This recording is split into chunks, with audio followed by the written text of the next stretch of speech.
1977, and for the first time, Formula One would consist of 17 races. A long season then, beginning in Argentina, in spite of the uncertain political and economic situation. While several important transfers had taken place at the end of the previous season, it was already known that Carlos Reutemann was to join Niki Lauda at Ferrari, and it also became apparent that Ronnie Peterson was going to Tyrrell because Jody Scheckter had surprised everyone by moving to a brand new team, Wolf. Well, at Brabham, John Watson replaced Reutemann, where his teammate was Carlos Pace. Clay Regazzoni had found refuge at the very last moment in the Ensign team. While still basking in the glory of the world title that he'd acquired just 3 months earlier in Japan, James Hunt took the first pole of this 28th Formula One season. Well, Watson beside him on the front row, whilst behind then, De Paye and Lauda, whose relations with Ferrari were no longer what they had been. During the warm-ups, the Lotus and Ligier teams had suffered from engine breakdowns and were not starting the season in the best conditions. Well, there was in fact only one Lotus at the start, driven by Mario Andretti. Well, the Grand Prix got underway at 4 p.m. local time, and despite that, the track temperature was in excess of 50 degrees Celsius. Add to that the fact that this was the first race of the season. It meant that abandonments were going to be numerous.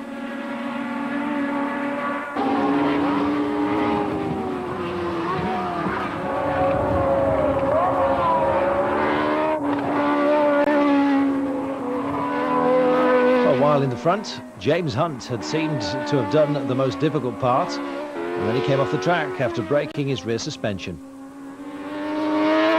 John Watson, who obviously thought he'd take over the flame, let down by his gearbox. Lauda has abandoned. Pace is held back by a cooling problem. And to sum up, everything plays into the incredible Jody Scheckter's hands on board the Wolf. Well, in its very first race, the team belonging to this Canadian of Austrian origins, a specialist in offshore petrol research platform construction, won the race. One of the biggest surprises in the history of Formula One.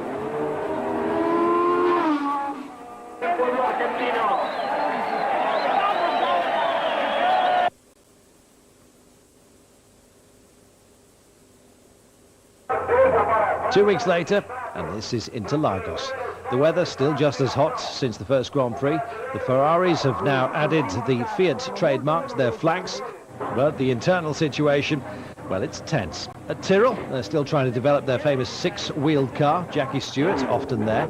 The warm-ups were marked by Mario Andretti's terrible accident. The engine blew up and caught fire. The American just had time to escape from his burning car.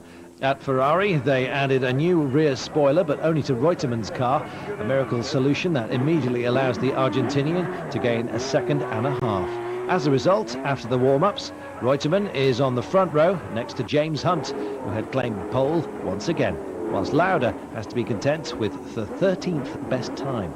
Well, things are even worse for Scheckter, the winner of the first Grand Prix, who's only on 15th spot, whilst Emerson Fittipaldi, the local hero, 16th.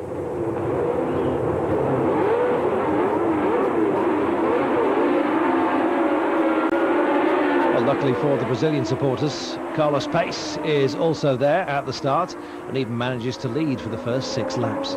Hunt then takes over and remains in the lead for 16 laps. Behind him, Reutemann, Mas, Andretti, Regazzoni and De Paye, all waiting to pounce.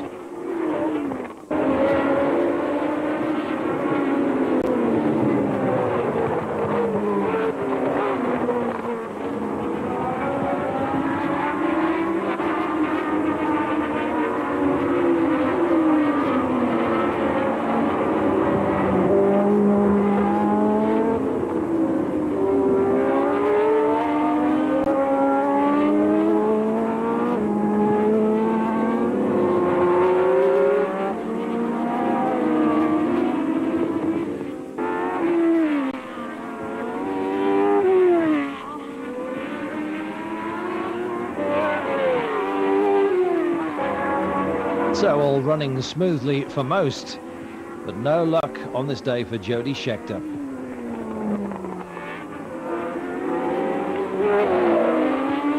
Yes, Scheckter was to retire during the 12th lap when his engine failed. Turns into a wholesale slaughter when Andretti also retires during the 20th lap. In all, out of 22 cars at the start, only 7 finish. 15 abandonments then, 9 through accident.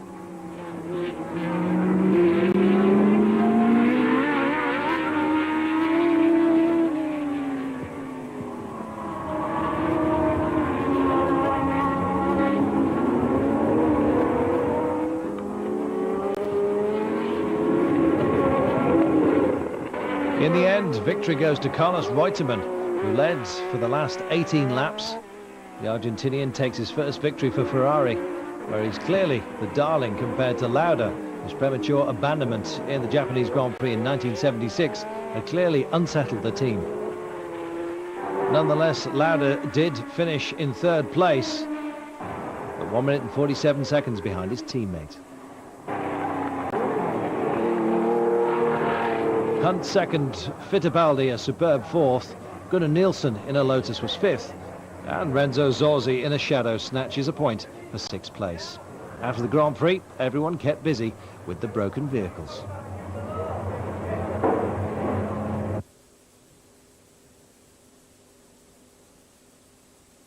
And in South Africa, starting off with a great moment on boards of this Kalami circuit with Patrick Depay and the six-wheeled Tyrrell.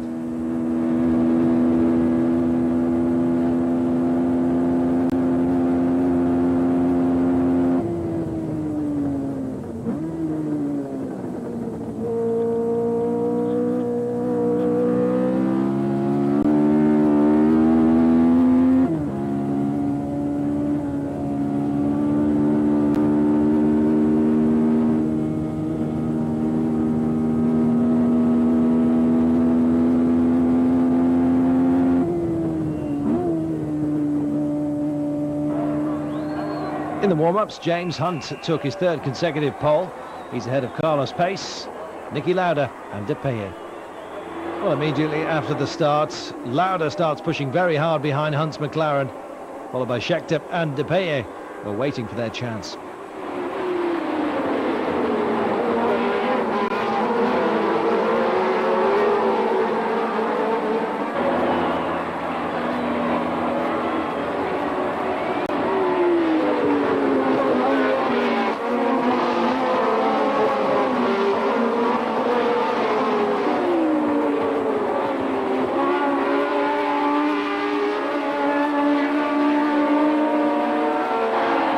From the 7th to the 78 laps, the Ferrari gets in front, and that is the last we see of it. The race is marked by a terrible accident. Renzo Zorzi's Shadow is at a standstill on the track, its engine smoking. Two officials rush towards it, crossing the track from the other side, and tragedy strikes. The second official is struck by the second Shadow, which is accelerating hard, driven by the Welshman, Tom Price. Well, the official is killed instantly, as is Price, whose helmet is almost ripped off by the official's fire extinguisher. A nightmare scenario in which the Shadow continues in its trajectory and rams the Ligier driven by Jacques Lafitte, who's struck by the driver who's already dead. The 5th of March 1977 saw one of the most appalling accidents in the history of Formula One. Lauda won the race despite everything and described it as one of his greatest victories. Scheckter second in front of Depay, Hunt, Mass and Watson.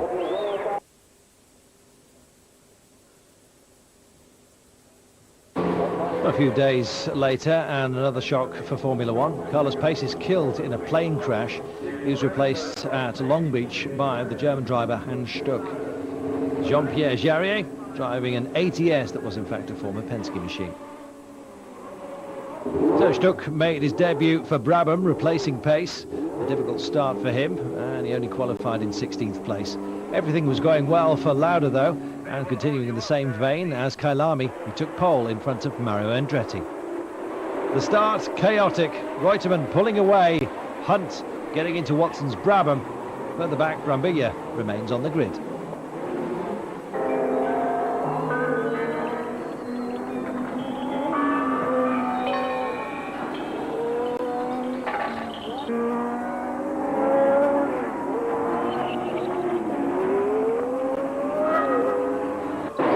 After that eventful start, Scheckter, Andretti and Lauda all break away, Lafitte leading the field. Well, the race was marked by Schecter's domination as he led for 76 of the 80 laps. But Andretti and Lauda never let the South African get away, showing that they could take advantage at any moment should the occasion arise.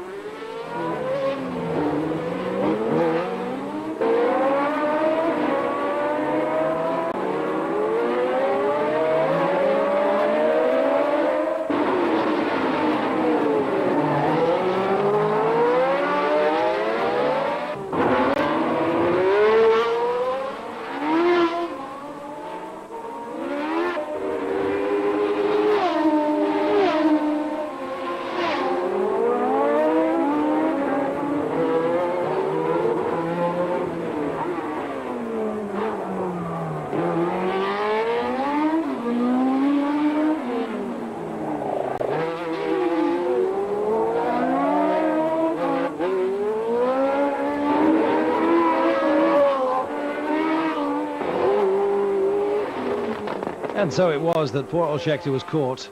His front tyre had a slow puncture and he just couldn't keep up the pace. The end of the race was full of suspense between these three men. The rest of the field's more than a minute behind. Well, 4 laps from the end, Scheckter blew out. Andretti and Lauda got past. This was Andretti's 3rd Grand Prix victory, but the most special for him on home ground.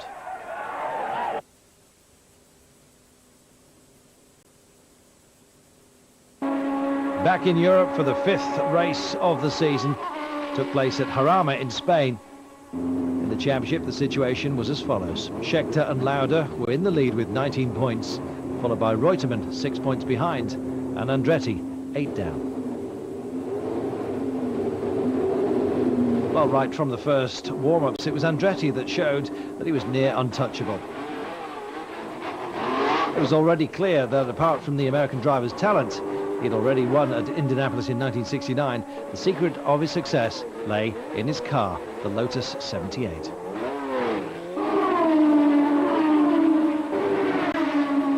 Well, the latter had introduced a new concept that was to revolutionize Formula One in the following years.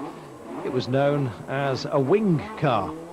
It actually used an inversed aeroplane wing principle to create not lift, but downdraft using an overturned wing profile.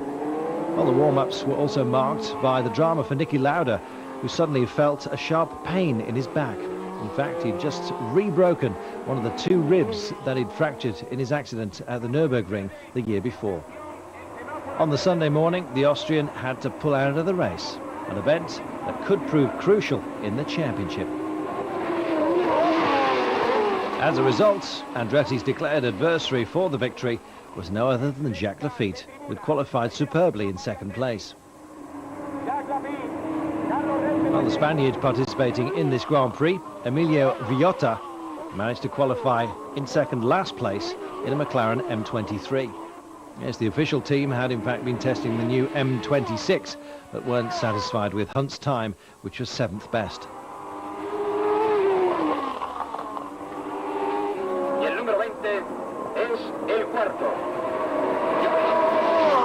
As expected, the race was marked by Mario Andretti's domination. Out on his own throughout, Laffite and Reutemann tried to keep up, but can't rival him. Worse, the Frenchman had to return suddenly to the pits with a loose wheel rim. Laffite had to be content with finishing 7th, a lap behind Andretti. Well, the only thing to stop the depression overtaking the blue team was the best race lap produced by the JS7. 2nd consecutive victory then for Andretti, which tightened things up in the championship since 4 drivers were within just 4 points of each other.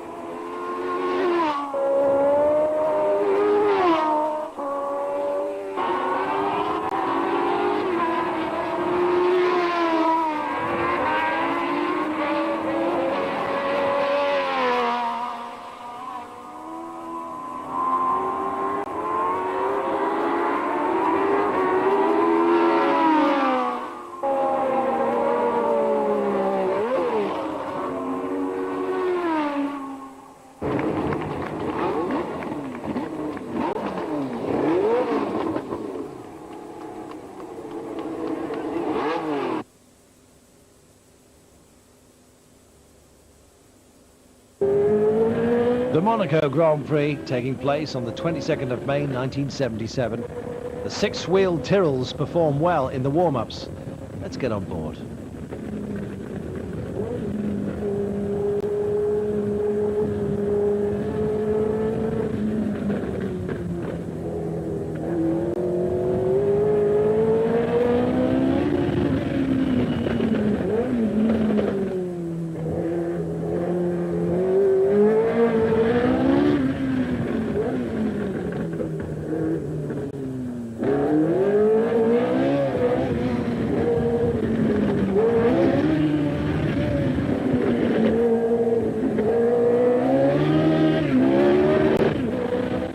Three main events marked the race. The first pole of John Watson's career, the debut for a young Italian, Riccardo Patrese, in a shadow, and the return of Jackie Ickx at Ensign. He was replacing Clay Regazzoni for this race, while he was competing at Indianapolis in the 500-mile event. Well, right at the start, Jody Scheckter bounded from second place on the grid to take the lead, which he hung on to until the end. Well, the Tyrrells, despite their good warm-ups, were unable to prove themselves in the race. Peterson abandoned in the 10th lap and De Pey in the 47th. Well, a few laps later, and it was Watson's turn to disappear, let down by his transmission. That left the way open for the two Ferraris to go after second and third places. Lauda in front of Reutemann. Mas, Andretti and Alan Jones in the shadow completed the list of drivers in the points. In the championship, incredible as it may seem, Scheckter had got away and now had a 7-point lead over Lauda, 9 over Reutemann and 10 over Andretti.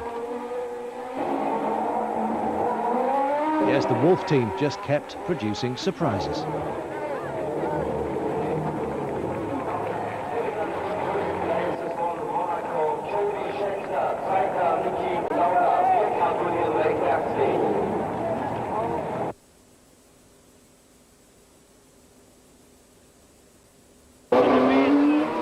Well, the drivers had to shake themselves up to deal with the situation that no one could have foreseen in Belgium. On the circuit at Zolder, the Lotuses seemed to have returned to strength. That allowed Mario Andretti to take a legendary pole, the 4th in his career. Well, completing a lap in 1:24.64 at an average of 181.276 kilometers per hour. He left John Watson with a second-best time, 1.5 seconds behind. Well, further proof of the Lotus superiority, Gunnar Nielsen qualified in third place, 1.8 behind the leader. The time differences behind him were enormous. At 2.2, Hunt at 2.4, Lauda at 2.5. Well, it looked as though we were heading for a new demonstration from Andretti, in the same vein as the Spanish Grand Prix.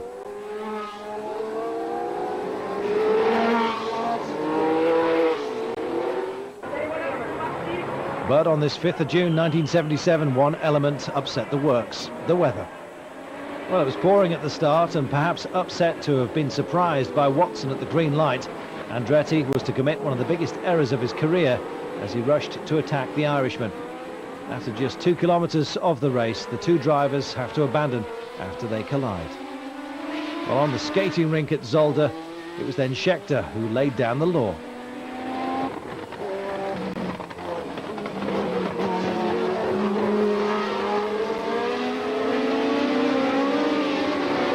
Behind Scheckter, Gunnar Nielsen, who'd been told by Colin Chapman to attack if ever anything happened to Andretti. Well, he kept up with the pace in front of Jochen Mass. He was giving his all.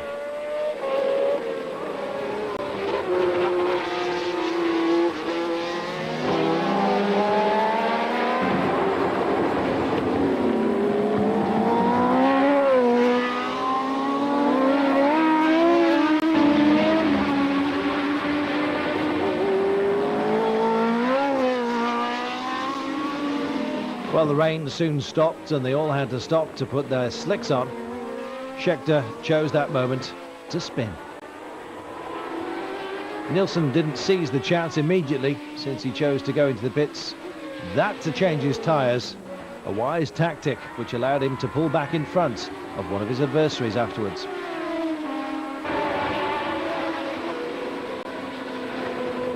While Jacques Lafitte had to withdraw with engine problems, Nielsen soon only had Lauda in front of him, and the inevitable happened, 21 laps from the finish.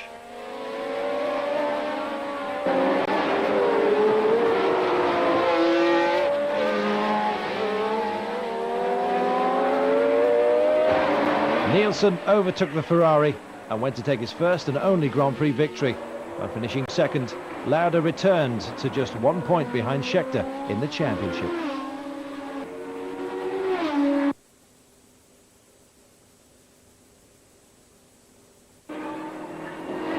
The Anderstorp circuit was the site of the Swedish Grand Prix. Two of the drivers wanted at least to produce the same results, Reutemann and Andretti. For the latter, it seemed to start all right when he once again took pole, outclassing his adversaries, even if the differences were not as great as in Belgium.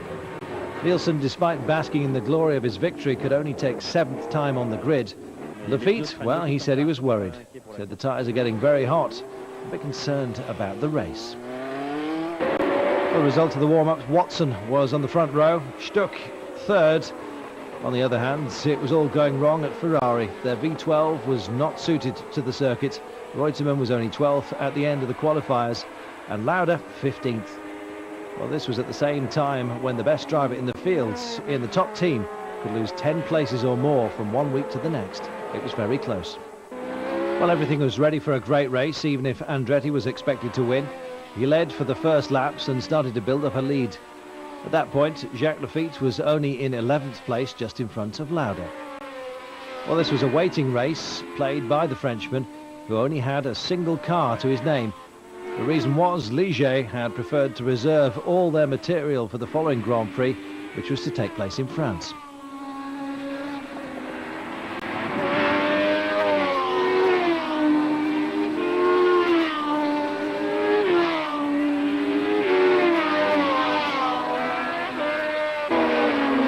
In front, Andretti continued his superior drive. Nielsen was in front of him, but not on the same lap. He only had Watson and Scheckter behind him, keeping up some faint hope.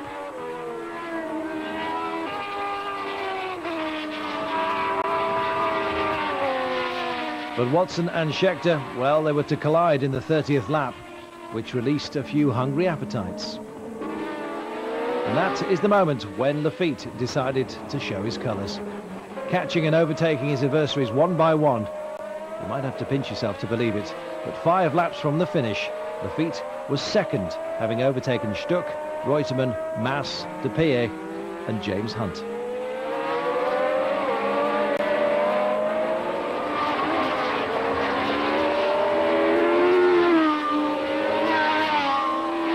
Suddenly, 4 laps from the end, Andretti's Lotus disappeared into the pits for a short refuelling. It was either that or run out. And so the Ligier Matra found itself in the lead. Lafitte didn't let up and won his first Grand Prix victory. An historic day for French motorsport, but no Marseillaise was played on the podium. The organisers had foreseen everything except a French victory. Oh, when they held up the P1 board, he says, I thought they'd made a mistake. But then I realised I could go on and win. I'm very pleased. Ouais, je suis très content.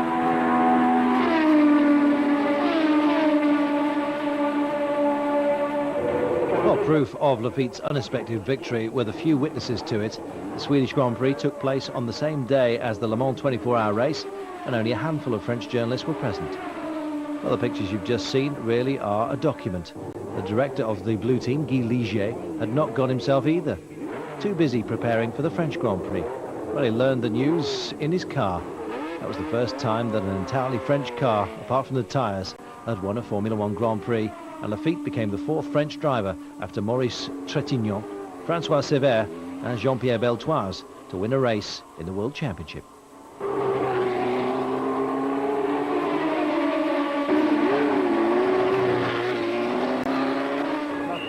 Well, the warm-ups were marked by a new pole for Andretti in front of Hunt, Nielsen and Watson. Jacques Lafitte took a magnificent 5th best time, whilst Emerson Fittipaldi had to be content with last place on the grid, quite something for a double world champion.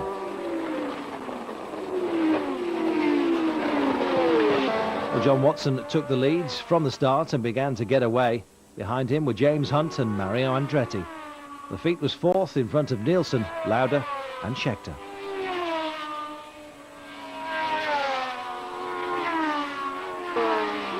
Well, the stands on the circuit at Dijon-Prenois were packed.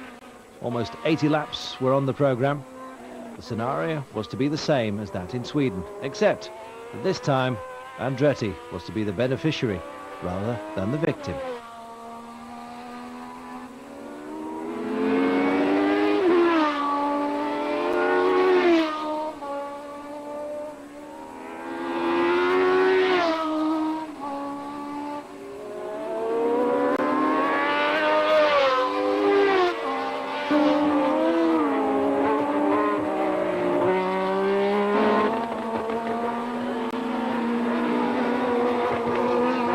While Jacques Lafitte made a mistake and had to concede 2 laps after a bump, which meant he had to return to the pits, Watson was still in the lead on the 78th lap, but in the 79th, despair for the Irishman. Handicapped by a fuel gauge problem and with a heavy heart, he had to let Mario Andretti pass in the last lap. Watson managed to hang on to his second place, but he was deeply disappointed. Hunt was third, Nielsen fourth, Lauda and Reutemann only fifth and sixth.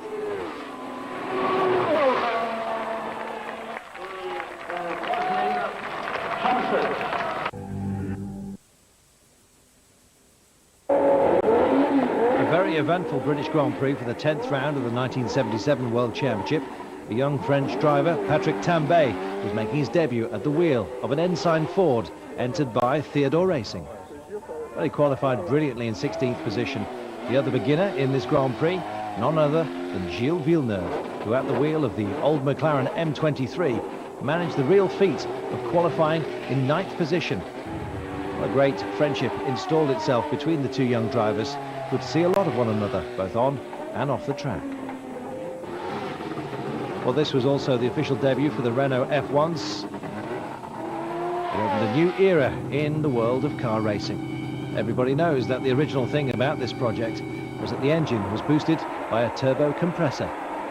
Well, by virtue of an equivalent coefficient fixed at 2 by the International Sporting Commission and compared to a 3-litre atmospheric engine, the cylinder capacity of this engine was reduced to 1.5 litres, or more precisely, 1,420 cc's.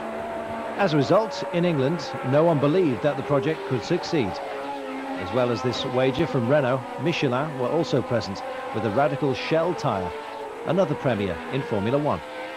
Nonetheless, Jean-Pierre Jabouet qualified in an encouraging 21st place, 1.7 seconds behind Hunt's pole. Well, the race was marked by a duel between Watson and Hunt, with Lauda as the referee. Well, for some, the Watson-Brabham Alfa Romeo package was even stronger than the Andretti Lotus Ford Cosworth. But although Andretti had already won 3 times during the season, the same could not be said of Watson, who was to fail yet again.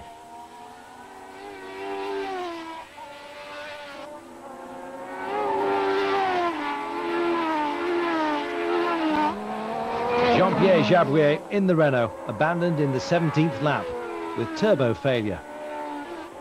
Only to be expected, perhaps.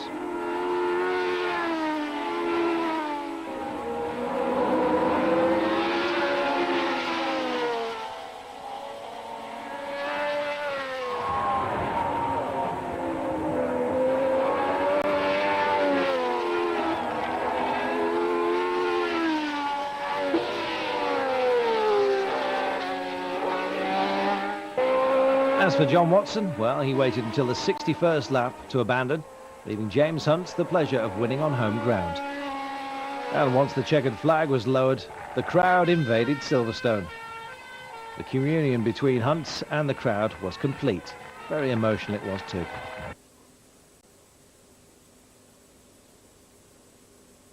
The German Grand Prix on the 31st of July took place at Hockenheim.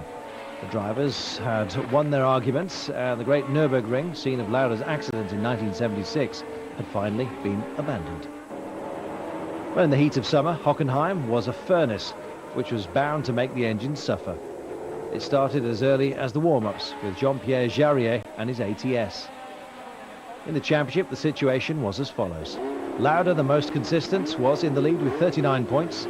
Scheckter and Andretti had 32, Reutemann 28, and Hunt had to be taken into consideration with 22 points since his win at Silverstone. Well, the Englishman still had an outside chance of keeping his title. The result of the warm-ups was pole for Jody Scheckter, with Watson beside him. It was the 6th time in 11th Grand Prix that the Irishman and his Brabham had started on the front row.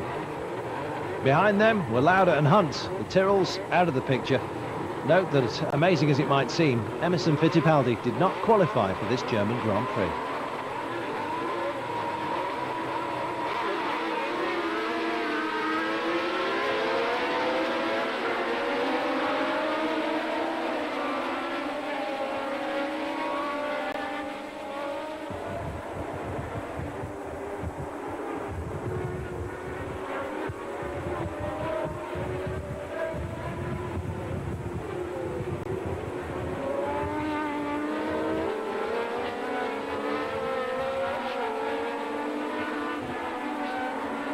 Well, to begin with, Scheckter kept the advantage, holding on to that pole position.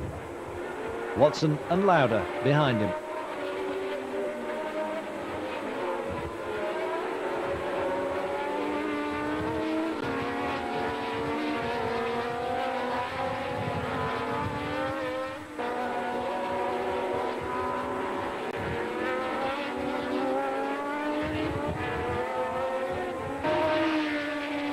Sadly for Watson, he had to abandon in the 9th lap with engine failure. He really was the unlucky man of the season. Well, the race was marked by an amazing series of engine failures. Only 8 cars managed to finish. After Watson came Lafitte, De Peye, Nielsen, Andretti and Peterson, all abandoned, officially for the same reason.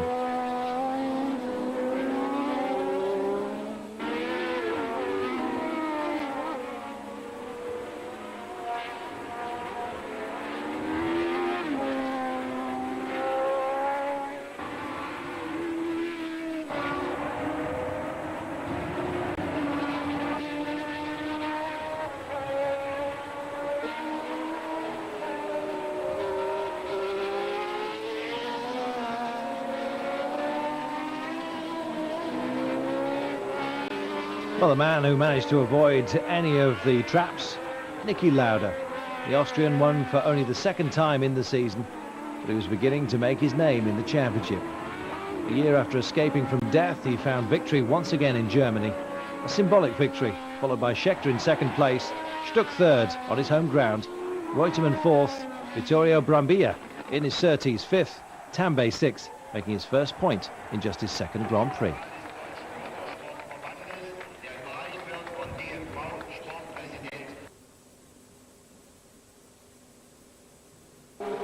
The Austrian Grand Prix took place on the 14th of August, and part of it was run on a wet track. Lauda was on his home ground and had a 10-point lead over Scheckter. Reutemann and Andretti had been marking time for the last few races, and it was urgent for them to catch up, or they were going to lose touch with the title race. But this was exactly the moment that Lauda chose to take his 2nd pole of the season after Long Beach. Hunt was at his side, Watson for once a long way behind, only 12th on the grid. Well, the young Tambay managed a superb 7th place. For all that, it was Andretti who had a field day. Having started 3rd, he managed to overtake Hunt and Lauda, one after the other, in the first lap to take the lead.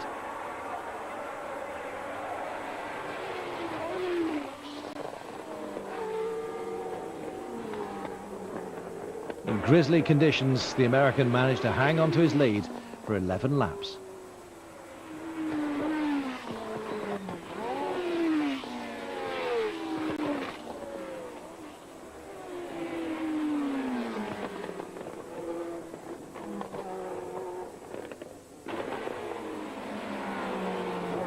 Eleven laps in front then, but Andretti's engine let him down once again, just as it had done in Germany.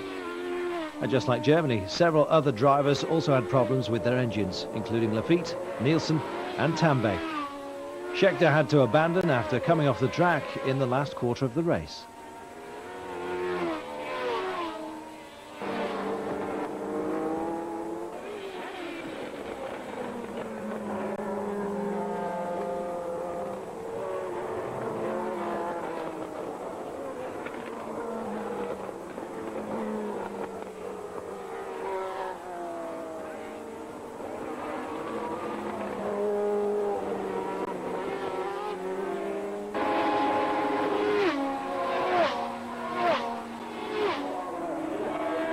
Well, at this point, with the track beginning to dry rapidly, it was James Hunt who was running away with the race. But the Englishman was also to be let down by his engine in the 44th of the 54 laps. There was then a great surprise when victory was taken by the Australian, Alan Jones. Well, having started in 14th place on the grid, the driver of the Shadow DN8 snatched victory before the eyes of all the favourites, and in particular in front of Niki Lauda, who had to be content with second place on his home track. Jones, Lauda in front of Stuck, Reutemann, Peterson and Mass.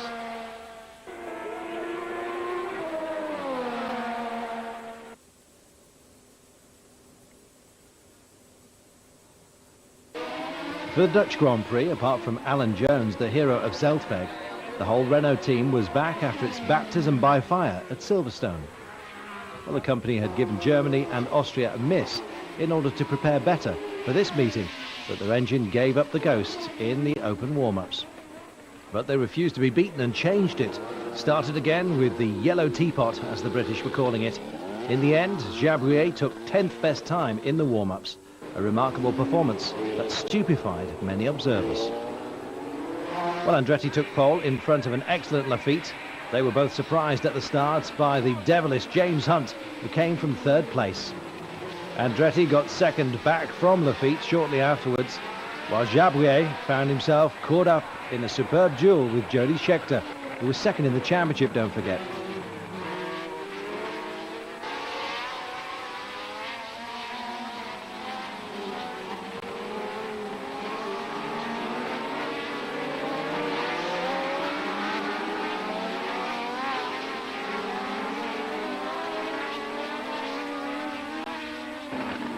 This marks one of the turning points in the championship.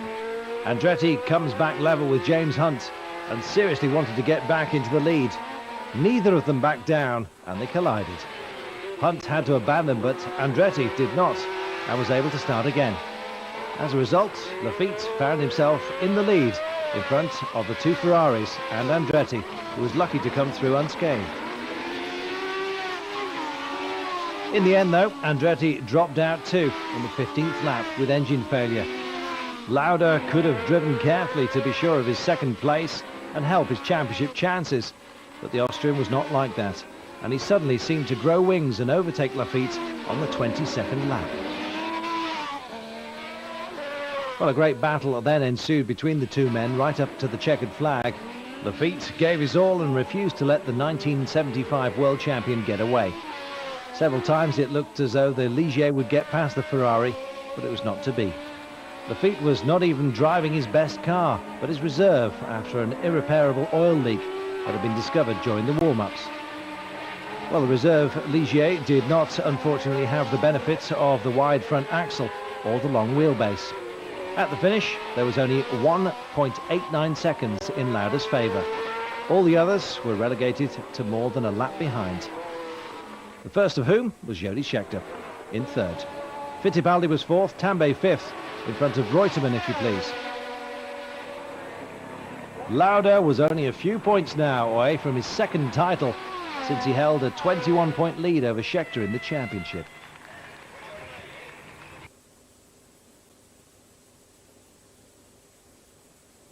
The big news at the Italian Grand Prix was heard in the corridors. Although the news was not official, Lauda had told Enzo Ferrari on the evening of his Dutch victory that he would no longer be driving for him in 1978. Well, the Austrian's transfer to Brabham had already been negotiated. It doesn't take much to imagine the dreadful internal atmosphere in which Lauda had to compete in the most important race of the season for his employer. Well, a scare in the warm-ups for Patrick Tambay, who came off the track violently and overturned. There was nothing left of his ensign. Clay Regazzoni gave him his car for the race. Well, Hunt had taken pole in front of Reutemann, who, as it was well known, had a better engine than Lauda throughout the weekend. Well, note the excellent performance from Riccardo Patrese, who took 6th best time in the warm-ups. Whilst disappointment reigned at Renault, they've been hoping for better than 20th place on the grid for Jean-Pierre Jabouillet.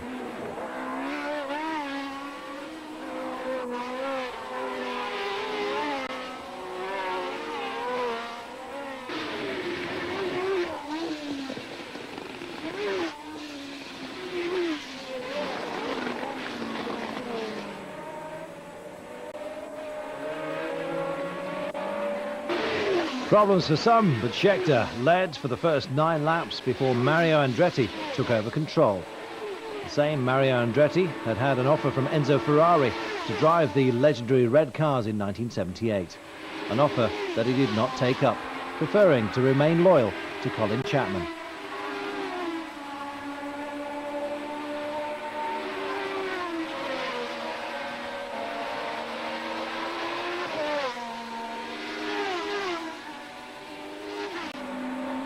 Once again, there was a massacre amongst the engines.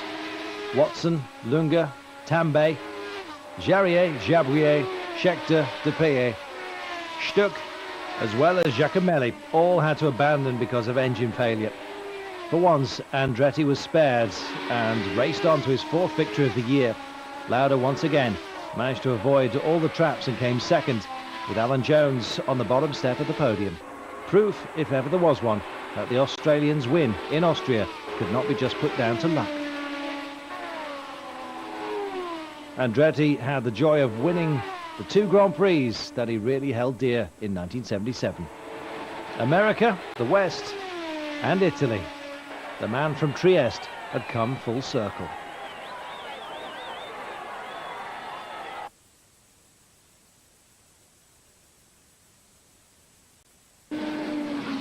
Only 3 races remained, and Lauda only lacked 1 point to be officially crowned champion.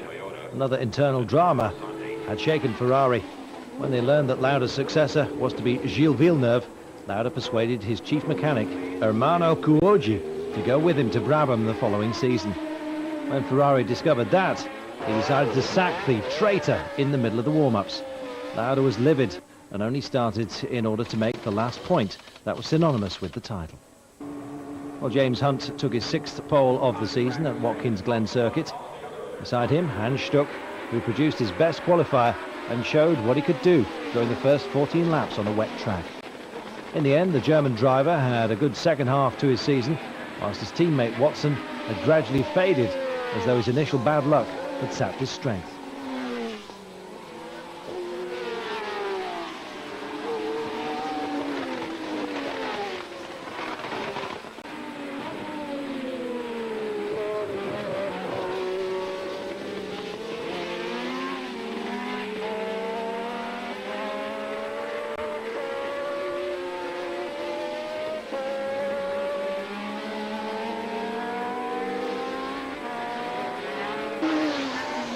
Stuck was eliminated when he came off the track, and James Hunt took control.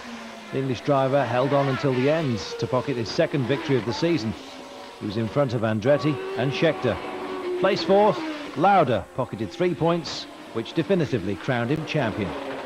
Without his accident at the Nürburgring in 1976, he could have won 3 consecutive titles, a feat no one had achieved since Fangio. Well, real proof that Lauda was the best driver of his generation, showing amazing efficiency and a computer for a brain, bearing out his nickname that he'd been given early on.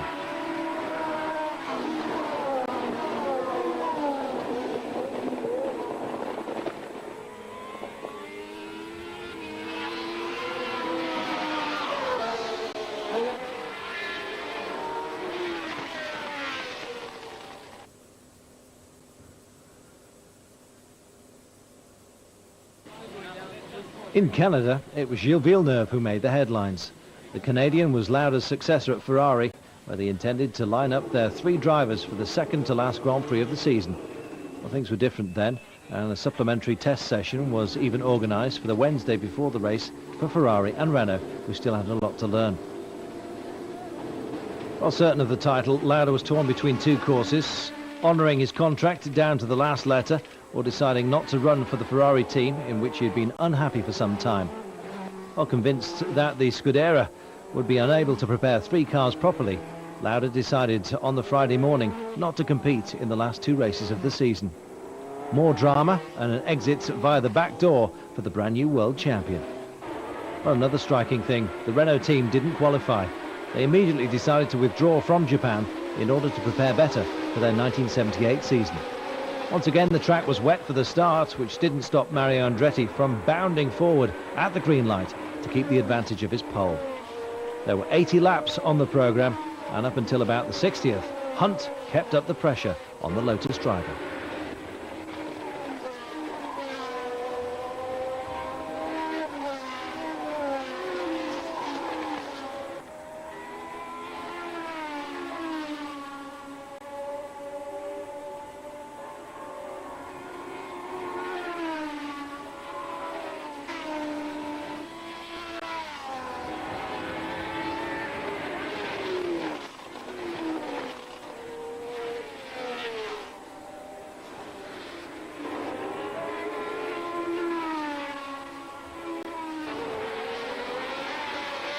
Sadly for Hunt in his McLaren, he managed to collide with his teammate Jochen Mass.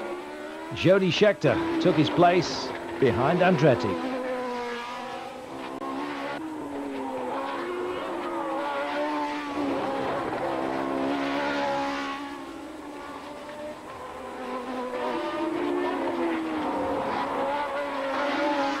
Gilles Villeneuve spun and came 12th, 4 laps behind the winner.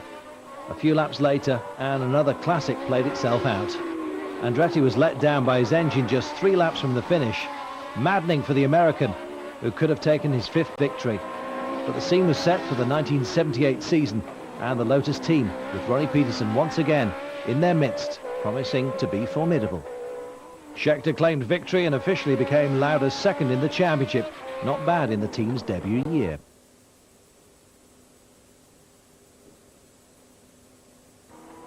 Well, the season ended in Japan and Mount Fuji. As was the case in 1976, James Hunt was in good form and 3 Japanese drivers took part in the race. Takahashi for Tyrrell, Hoshino and Takahama for the Kojima team, which wasn't without its problems.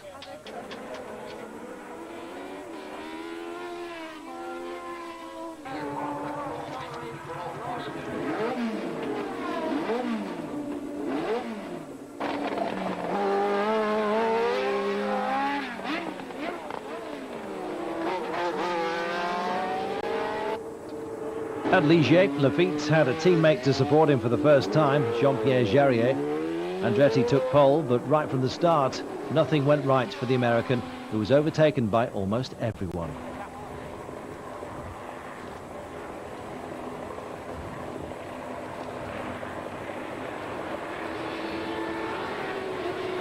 Worse was to come for Andretti on the 3rd lap.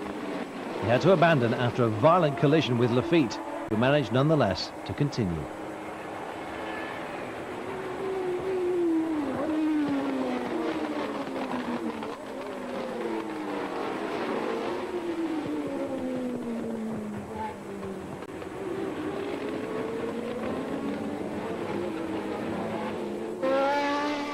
On the 8th lap, there was an ambulance on the track, and for good reason. Villeneuve and Peterson had collided. The Ferrari finished up on the other sides of the safety rail, where it knocked down about 10 spectators. An official and a spectator were killed instantly. Another difficult moment in a season that had more than its fair share of problems.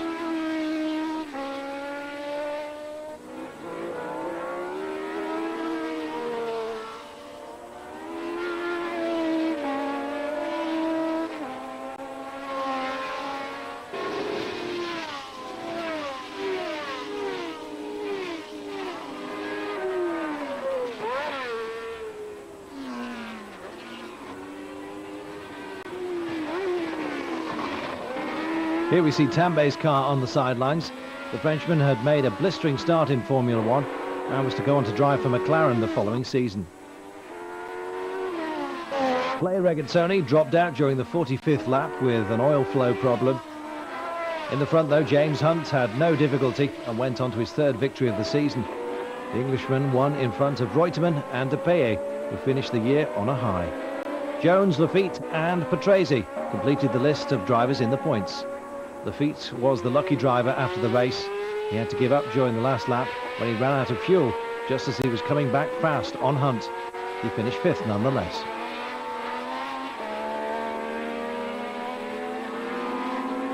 In the end, Lauda finished the season on 72 points in front of Scheckter with 55.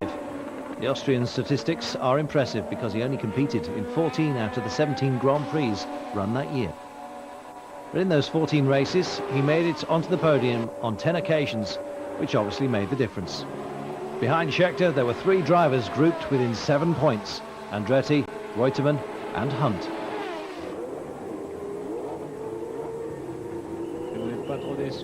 Well, Lafitte saying, not too disappointed because I enjoyed myself. And a slight problem with Andretti at the beginning. Well, he says a bit of a problem. In fact, someone hit me and I went round on the next lap. I saw him on his side and guessed that it had been him. He shouldn't have been going so fast. And the season finishing with rather a weird podium, since both Hunt and Reutemann had already left to catch their planes. It certainly had been a fantastic, very eventful season.